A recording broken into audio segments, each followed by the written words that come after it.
Mike and Tom are registered with Stewart Partners Global Advisory LLC. Common Sense Finance with Mike Wiginton and Tom Farrell of HL Wiginton Capital Management, an independent investment and financial planning firm in downtown Jasper. Mike is a chartered financial analyst charter holder, and Tom is a certified financial planner professional. They are here to discuss and give their thoughts on current financial and economic matters. Now, with Common Sense Finance, here are Mike and Tom. Welcome back to another edition of Common Sense Finance. I'm Tom, and this is Mike. The title of this one's going to be Loan or IRA. So we get this question a lot.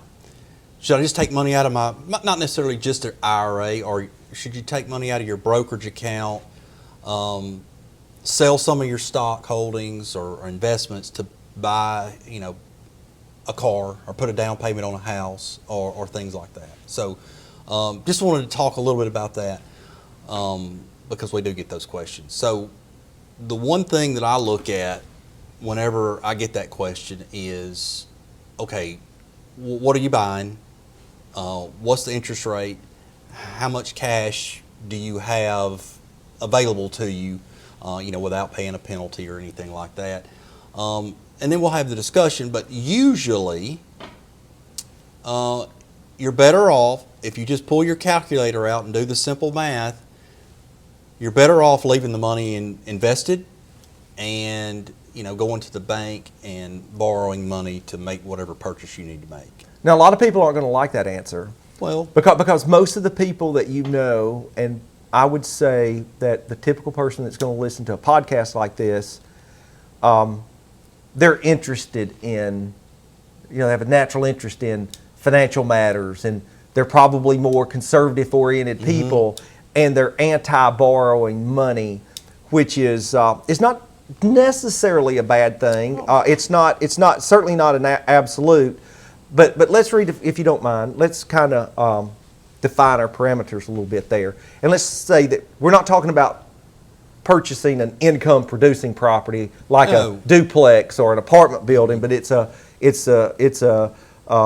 retail item, just a personal asset, like you said. Because I could certainly see taking some money out for a down payment for a home. No problem with that. But you get that, especially folks that are older, that are asking that question. Dad, I want to add debt. And the thing that always struck me about that is, because I agree with you.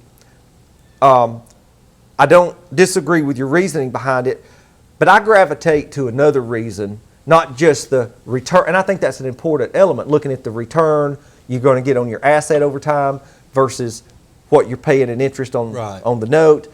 But I come at it from a little bit different angle, and I say, something?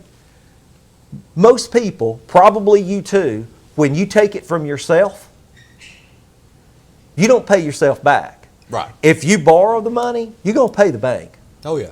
You're going to pay the bank. Yeah.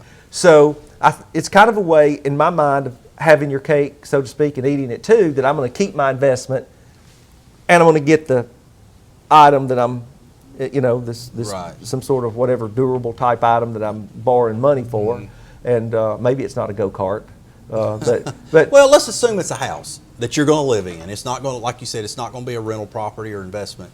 It's just the place where you're going to live. You're going to buy a new house.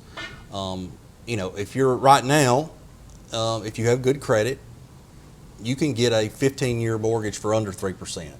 Maybe a good bit under, but let's call it 3%. And if you're invested, and we're assuming, you're going to, the money that you would have pulled out to pay for the home or the down payment is invested and would continue to stay invested. And you can expect to get, if you're in the market, if you look at the S&P 500, 8 to 10% a year is what you're going to average. That's what it has averaged over the past. Right at 10 over its life. But I'm being conservative. I'm going to say, that's even if you get 8 and your loan is 3%, then it doesn't take a mathematician to figure out that you're better off keeping the money invested. So I would say, and that the majority of those questions that I've gotten has come from folks that are getting ready to retire. Should I take my money out of my brokerage and go ahead and pay my house off? Right. And I understand, and totally in on being able to to go into retirement debt free. But I'm not sure that I want to take unless I've got plenty of money, it's no option. Right. And if my income's good enough, why not just keep making the mortgage payment for the mathematical reasons you just mentioned? Yeah. But if we're close, I'm like, I don't want to take the money out of my retirement assets now, that I'm going to need. Right. And look at because it's not just about what you're taking out today. What's the value of that in 15 or 20 years? That's right. What you're missing out on in gain. So maybe they should just work a little longer. You like that answer? Maybe, don't you? it depends. Every case is different, obviously, and I understand the psychological reason why people want to pay the debt off. People have been trained, you get out of debt, which for the most situations and depending on what you're going into debt for, makes sense, but for this situation, you may need to weigh your option before you make that decision to pull a bunch of cash out of the market. Because consumer debt's almost always bad.